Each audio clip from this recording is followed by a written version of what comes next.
Hey guys, welcome back to Grape Soda Magic. Today's EDH Tuesday. Every other week, we're gonna do a little segment called EDH Tuesday, where we do something related to Commander. So today's video is going to be about exactly do you play Commander. We'll start off. There's a couple of rules. First thing, your deck's limited to the colors that your Commander is.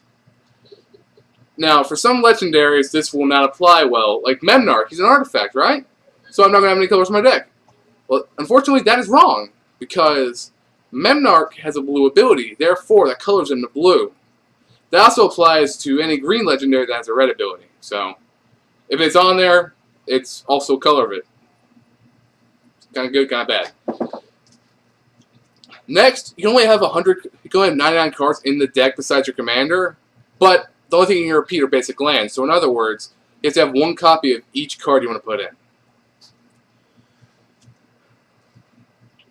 Besides that, there is a specific ban list, and I'll go ahead and just link that right around this area right here. Feel free to click that and check out the ban list and see if your favorite legendary is banned from being a general.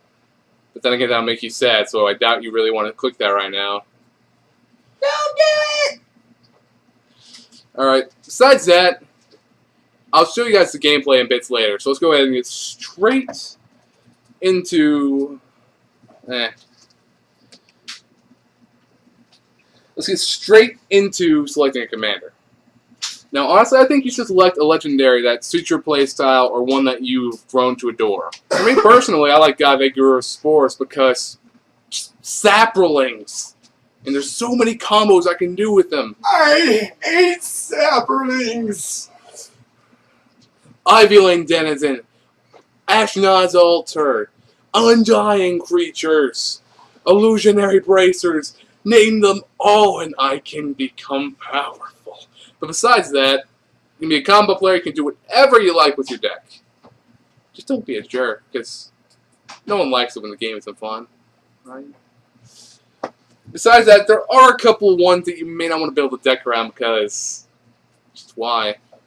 Of course, there's the infamous Phage the Untouchable, because simply, if you don't cast her from the graveyard, you lose. However, there isn't technically a way to get around that with the whole Torpor Orb situation, but one card out of 99 with no artifact tutors is like searching for a needle in a needle stack. A specific needle you're looking for, though.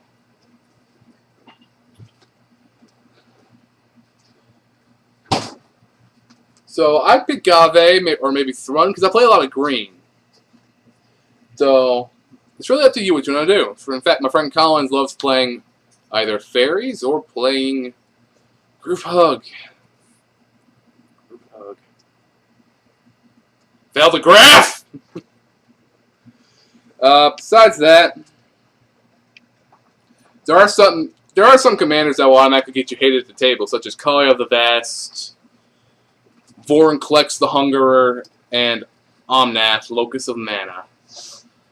Omnath got me instantly killed in so many games. It's unthinkable how one of the most unheard of commanders can just gain you so much hate. Swing 30-30 with Trample. Okay. Now, I already mentioned the ban list, but here's some I know off the top of my head. First of all, Gifts Ungiven is banned because you're only going to have different cards in your deck. You're not going to have any repeats.